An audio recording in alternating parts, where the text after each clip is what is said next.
if there were a ladder right here and I had to go up like four steps, my heart would be like coming out my chest. So for a door to open to a plane, I be fast out before we can even get started.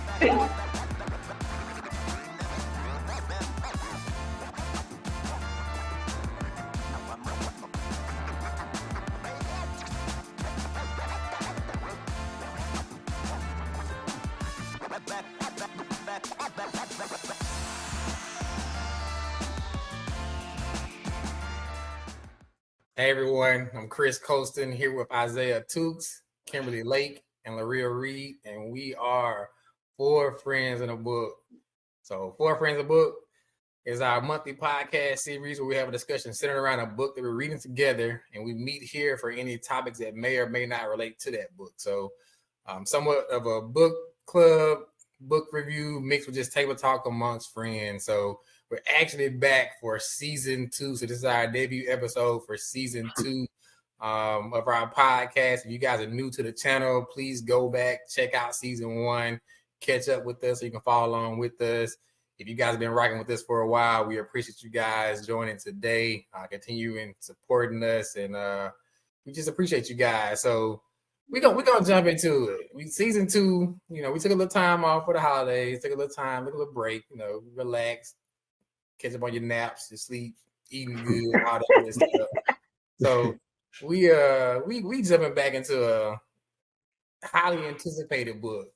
You all know him, my boy Will Smith, with his memoir self-titled Will. We all know him from starting off with the Fresh Prince, getting into acting, rapping, Summertime, Classic Kids, Men in Black, all these different movies. We see him and Jada on the news everywhere. So we know about Will Smith, but he actually gives us a firsthand account with this book, Will. And so this is our kickoff book for this year, 2022, and for season 2 of our podcast. So let's jump into the discussion real quick. Let's get into it. So overall impressions of the book. Like, what do you think about this book? And we're gonna come to Miss Lake over here. We're gonna start with her. Kim, what were your thoughts about this book? I'll say I really enjoyed this book. Now, I didn't read it. I listened to it on Audible. And I think it is one of the best books on Audible I've listened to. It's very interactive. The way when he talks about growing up in church, you hear the choir in the background. He's talking about DJ Jazzy Jeff, DJing. You hear the competition and the crowd cheering. So I think that part of the book was really immersive, and I really enjoyed hearing and listening to him narrate the book. Also, I think it was a really great book because he was just so open and honest. And I don't think he really left anything out. He talked about everything in the book. So I just really thought it was a really great memoir, because that's what the memoir is about, being open and honest about your life. I think the book reflected that. So I really enjoyed the book. It's good. Good. Isaiah, what were your thoughts? Like I said, I know, man, I think you were probably the first one to kind of, get started on this book out of our crew. So what were your thoughts about this book? Well, first, I was super excited when we chose this to be the first book for our season 2. Overall, Will is an incredible book. This book was, like Kim said, it was basically well written. I actually read the book. I learned about Will Smith's story for so long. He strategically, moved through life. And, this book connected a lot of the dots that we didn't know about his life, as his fans. And I feel that, in his writing, he was thinking about how, sharing his own struggles can help others. His tone is a very conversational tone, and he has the ability to be a storyteller because he is a, actor. And so this book was more of a page turner, and then, the other memoirs that, that I read. And I just learned so much about his family, the experiences that shaped him personality. And I just want to throw this out there, that this is basically one of my favorite memoirs. And you know how I feel about the other book that I have read. So that says a lot about, the impact that this book has had on me. Okay, look, man, that's pretty big. You putting Will at the top of the list. Really good book. Okay. All right, Laria, what were your thoughts, overall impressions of this book, Will by Will Smith? Well, I feel like I'm just coming behind what everybody is saying, and I agree wholeheartedly with Kim and Isaiah because I absolutely loved it. From the first chapter to the last chapter, I was all in. I mean, and I listened to it on Audible as well, and I agree with Kim listening to the different, listening to his voice. First of all, Will Smith is an awesome storyteller. In my mind, I feel like every situation he talked about, every childhood memory, everything, I felt like I was there and I was listening. And in my mind, I could see the row houses that he talked about and being on the street playing. I mean, he was just so descriptive. It was amazing. I really enjoyed every chapter. There wasn't a part where I didn't want to listen. It was, some books kind of go up and down. His book was really steady for me. Some points, of course, I was more interested in, but I really, really liked it. Really, really, really, really. It's on the top of my memoirs as well. I really loved it. So I have no complaints. I think everybody should read this book because it lets you know a lot more about him because he is like one of the best actors ever.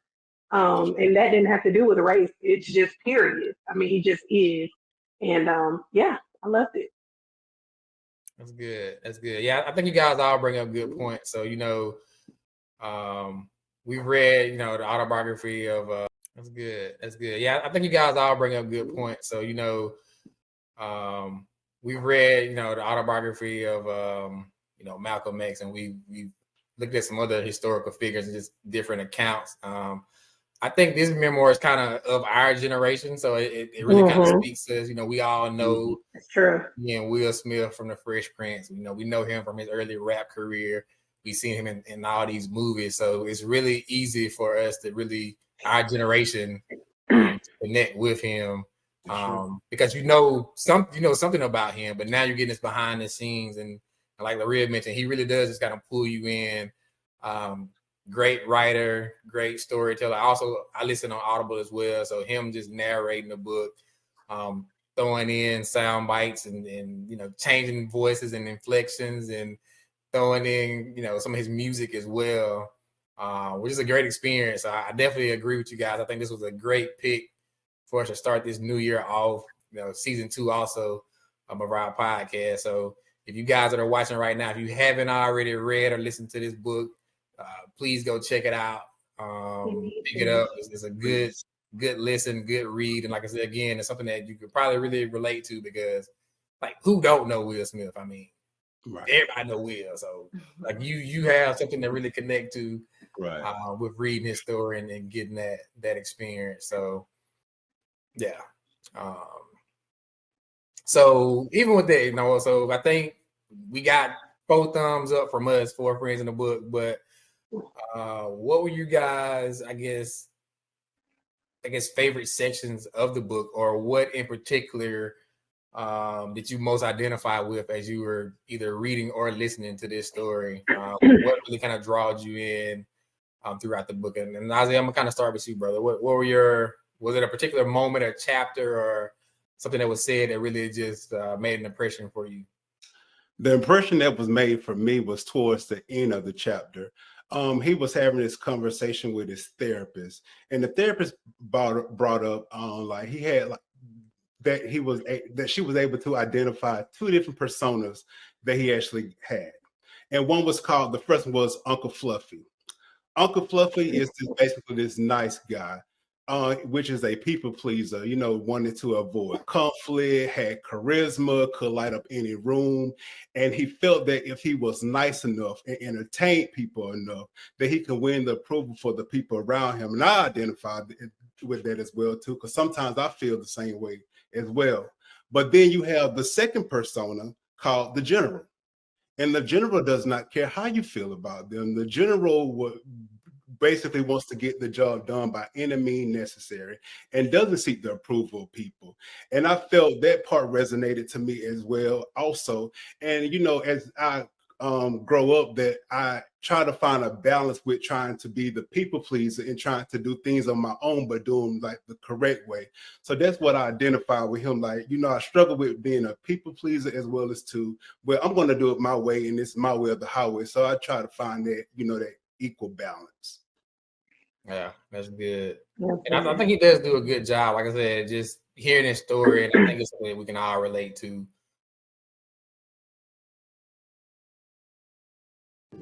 When will someone know that they need a coach? If you're looking at your life and you're taking an evaluation of yourself and you're not happy with where you are and you can't seem to come up with what you need to do to become happy, then, you know, a life coach may be that individual that you need. Now, if you're just having a rut, just, you know, a week at a time, and you can kind of talk yourself out of it, or you get over that, you may not necessarily need a life coach. But when you are really stuck and you've tried this and you tried that and it's not working for you, and you just feel like you need more, then I definitely believe that a life coach. Part-time job, full-time hustle, all-time Shiro to all of us. You nurture, we listen. You teach, we thrive. You lift our spirits, but we've got to lay down the truth. It's time for you, our Shiro, to stretch for the stars. A free online chat can give you the personalized tips you need to start boosting your retirement savings today. Start saving more for retirement so you can feel prepared and live your life to the fullest. Visit aceyourretirement.org. We are picking men's brains today because we're asking men questions that we want to know. Honest answers. Don't get mad at the messengers. You're changing your looks all the time because you have to keep changing to keep his attention and to keep him from doing it. Then guess what? It's not you, it's the guy.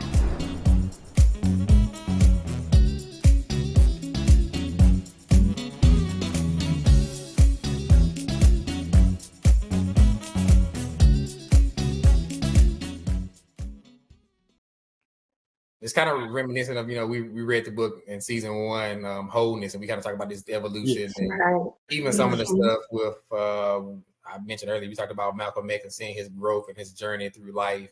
So you see a lot of that similarities, even with Will kind of starting off with his childhood and even, you know, it's his current state of showing how he's, you know, mindsets and thought processes and how he's really, you know, put in work to kind of evolve and heal and grow into a different person. So yeah, that's good.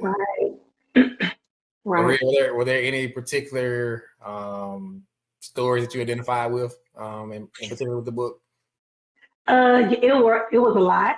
The one that I particularly really liked out of the entire book was his two friends, his manager and Jazzy Jeff. Because they were able to go with him all the way. And not only were they able to go with him, but he had a good enough friend to tell him the truth. He asked him, what's the goal? What are you trying to do? And, you know, this is a friend that he's known since he was a kid. So for him to be so intent with trying to make sure that he became the biggest movie star ever, and to tell him, I believe there was one role that he was offered for $10 million, but it wasn't going to set him up for what he really wanted to do. And his friend was his manager, and he would have gotten a percentage of that money, but he told him, don't take it. That's not going to be where you're trying to go. And he had his best interest in heart, and just knowing that he had good people surrounding him, which I believe is the reason why he's where he is and how he was able to get there, because he trusted him.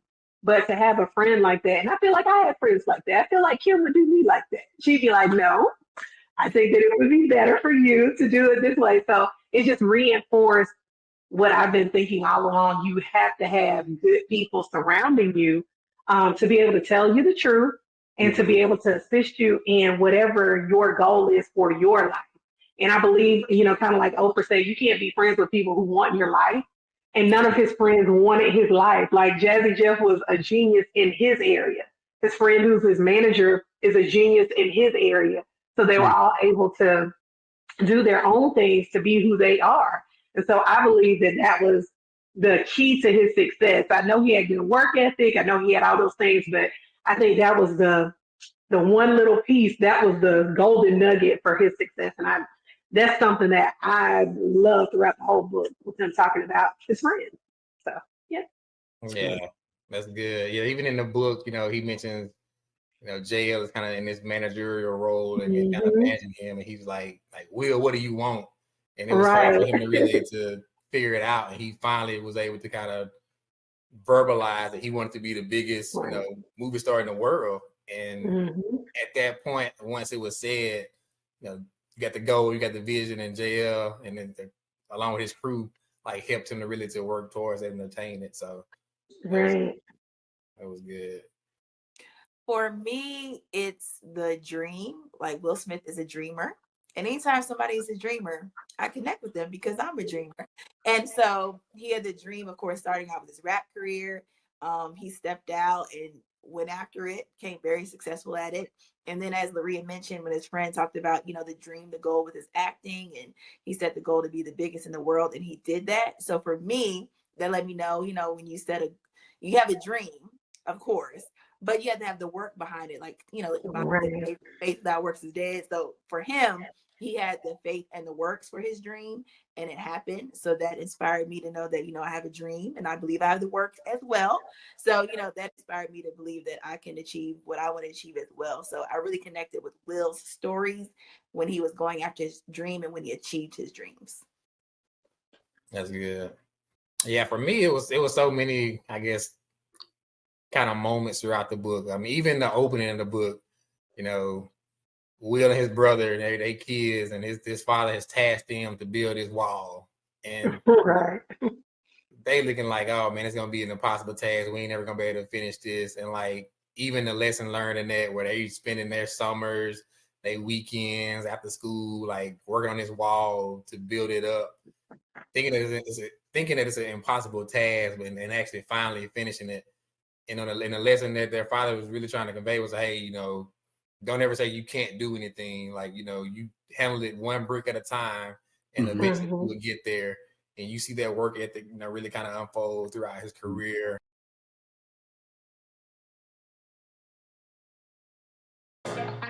What's up, everybody? This is Jason Claiborne, and you're tuned in to Tea and Worship with my sister Mignon and my brother Chris and Corey on Hope TV.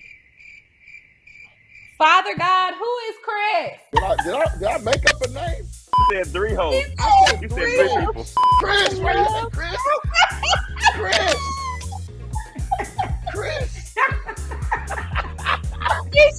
Let's do it again. Oh my God. What's up, everybody? This is Jason Claiborne, and you're watching Tea and Worship with Mignon and Corey on the Hope TV. All right, I don't know where Chris came from. Bless all the Christians in the world right now.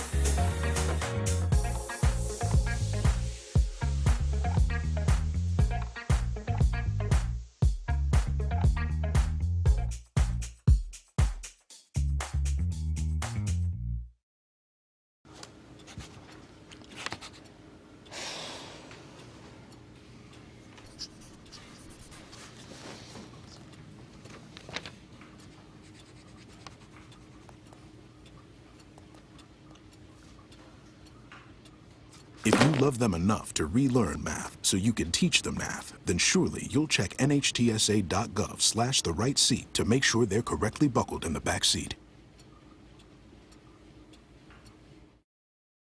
We are picking men's brains today because we're asking men questions that we want to know.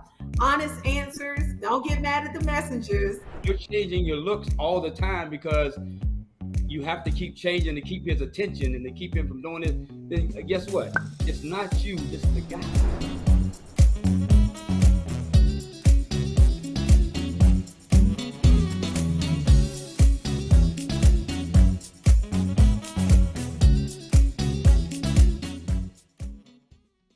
All right, so look, we give my boy a lot of praise, but we got to do it. Like we talk about all this stuff we enjoyed about the book. Oh, is this the greatest book, ever, greatest memoir? Is it really that great? Like, was there anything in the book that you just didn't really like? You like, Will said this, and I just like, nah, I can't rock with that. I was like, nah, Will, I really can't vibe with that. Was there any point whether it was about life, relationships, purpose? You know, we didn't heard about Will and Jada and these entanglements. Like, I mean, he didn't really get too far into that, but was there anything in the book that you kind of just didn't really agree with or disagree with that he kind of covered? Were there any points or areas like that in the book for you? Laria, you wanna talk about? I mean, I didn't want to just jump out there. It was like two things. Well, relationships, that's one of the things. I think that he has I don't want to say it's a wrong view, but I don't feel that it's how should I say that? Look, I'm trying to say this in a nice way. Let me just go on and say it. Let me just go on and just say it. But I don't. He was just like, I'm not responsible for her happiness, and I think that they went into a marriage with the wrong intent from the beginning, because I don't think you should be responsible for anybody's happiness. It's like that's a result of you being who you are. I am going to be happy, but I'm not going to be happy with you on every situation. But anyway, I just, the way that he thinks about relationships, it just sounds like they're just supposed to be together because they said they're going to stay together as a married couple. But I don't know what that looks like in the long term, because it's like, so we just going to be together just to be together and do what we do. I don't know. Their relationship to me is just really weird. That's all I'm going to say. All right. Isaiah, did you have a moment, or was there anything that Will kind of touched on that you may not have been in agreement with? Like I said, whether that was just life, purpose, relationships, or anything that, like I said, we've been giving these high praises, but was there anything that you was like, I don't know about that one, Will? Did you have a moment like that? I kind of had a moment. I don't like to talk about Will. Will, one of my favorite actors, so it's hard for me to criticize. But the relationship that he had with his ex-wife wasn't, I wouldn't say traditional, but it seems wasn't real to me. Like, she was always there with their family, but they called all each other family, and they spent Christmases together, and the conversation that they still went back and forth regarding trying to get custody of, I guess, his oldest son Trey. It was like a lot of back and forth that I don't know whether or not in his speech did he still have feelings for this lady. Like Laria said, like the relationship part, it was weird. Like, he checked the boxes on the actor and he comedian, he can write and he can do this, but as far as like the relationship part, like, yeah, it was weird reading that part of it. Like, do you still like this lady? Is she still always around? Is she still coming over for Christmas? And this lady is married to another man. So I'm like, I didn't see, I was missing a part. Like, if just say, if I'm married to Will Smith's ex-wife, we're not at the Smith house every single weekend and every single holiday. Like, it didn't seem normal to me, but I guess it's their normal. So I had to look at it in his eyes. So that's the only thing that weirded me out with that relationship that he still had with his ex-wife. Like, they still was combative in some parts of the book and the way that he spoke with her. So, that's the only thing that that didn't resonate with me. So yeah, I understand that. And even as of late, that's kind of been one of the things that's been kind of contentious, I guess, areas of this whole Will and Jada thing. Is how their relationship is, how it has evolved. The August Alsina things, or the entanglements, even what they're being in a open marriage, open relationship, whatever that may be. So I think that is a piece that probably the average person may not be able to relate to or understand. So I can definitely understand that. And even us as all being fans of Will and Jada, it has kind of, I think even now, like, people like, look, we don't want to hear no more. Like, just stop. Don't no more interviews. Yeah. Right, none. No more interviews. Yeah. Kim, did you have a moment like that where just it was something that Will said, or even within the book, you like, nah, I just can't rock. I can't rock with that.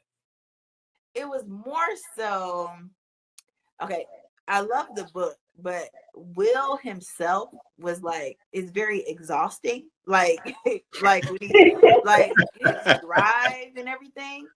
Mhm. And I know now that he's like on his road to like healing and wholeness and all that.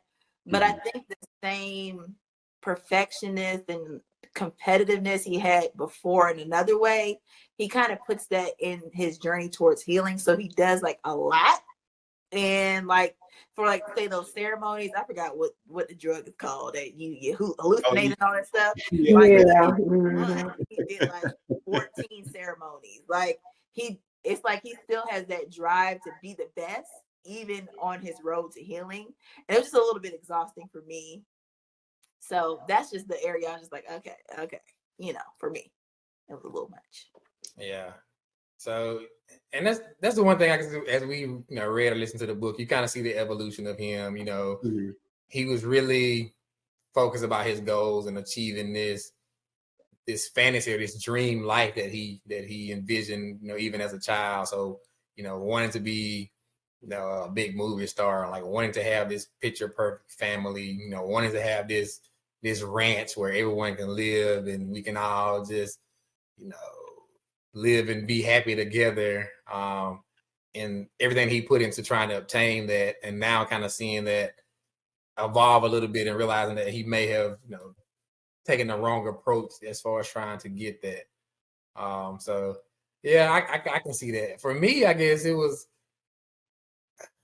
and I'm asking this question to y'all. So, because one of the things in the book was about how Will introduced Jada to his grandmother. Basically. Yeah, that was messed up. Yeah. So, and I thought that was messed up too. Will was like, oh, it was funny, but so Will times Jason's lyric like perfectly. Of course, Jada's in that movie, and his grandmother is there visiting, and it's about to be her introduction to Jada. But he times the movie perfectly. So as Jada is walking in, his grandmother is watching her sex scene like on TV, and he thought that was like the funniest thing ever. And I was like, yeah, bro, that ain't how you introduce your woman to your granny. That was a bit much. What do you guys thought? Did y'all think that was funny or no? That wasn't funny. Yeah, I would have been sorry. I probably would have never talked to him again after that. Like we wouldn't have been together no more. Been like, what? Like, nope. And so yeah, we here now, season 2 of Four Friends in the Book podcast. If you new to the Four Friends crew, you might not be familiar, but we got this segment that we always have, which we call the rant. So it's a time period where we have a discussion uninterrupted. Well, not even a discussion. We just let somebody speak from the heart. Uninterrupted. We're not debating. We're not contesting it.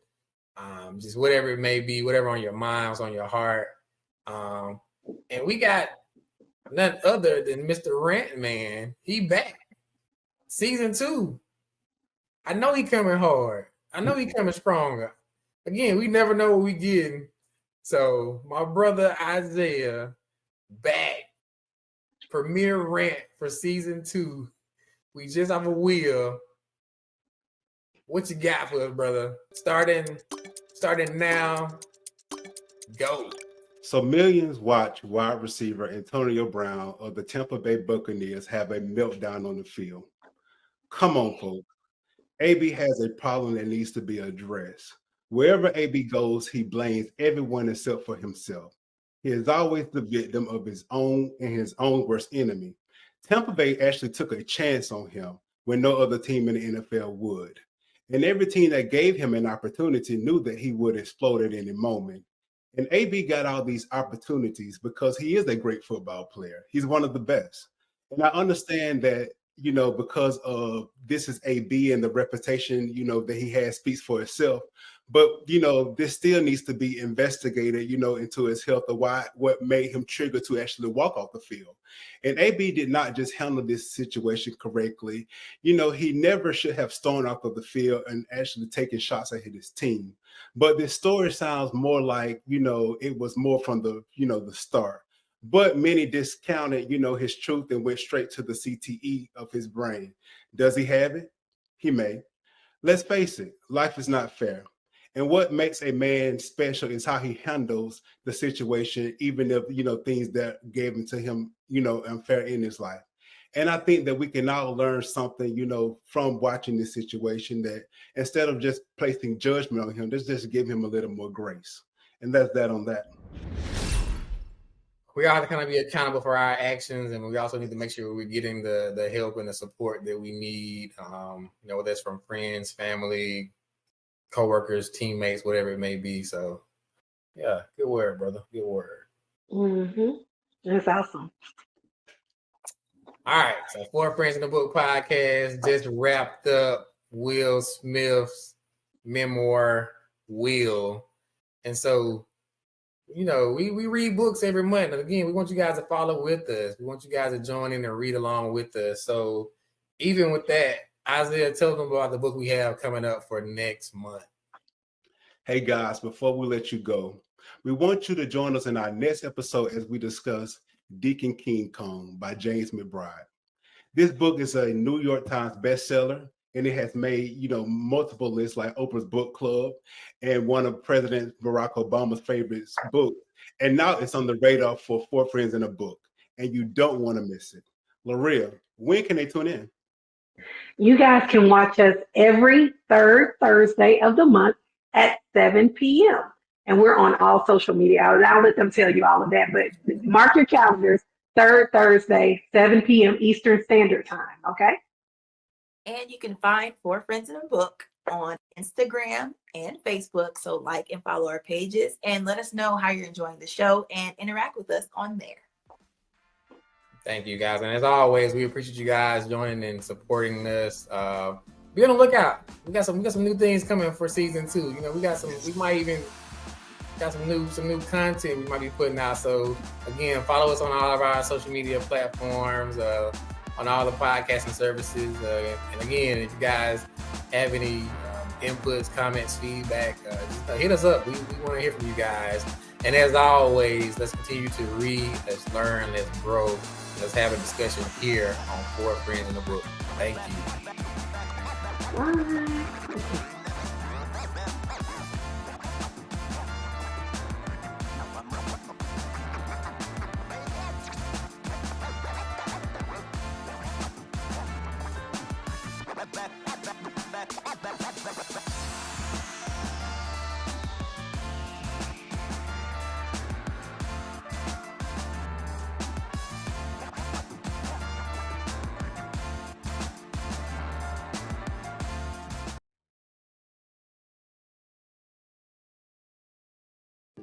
When will someone know that they need a coach? If you're looking at your life and you're taking an evaluation of yourself and you're not happy with where you are and you can't seem to come up with what you need to do to become happy, then, a life coach may be that individual that you need. Now, if you're just having a rut, just, a week at a time, and you can kind of talk yourself out of it or you get over that, you may not necessarily need a life coach. But when you are really stuck and you've tried this and you tried that and it's not working for you and you just feel like you need more, then I definitely believe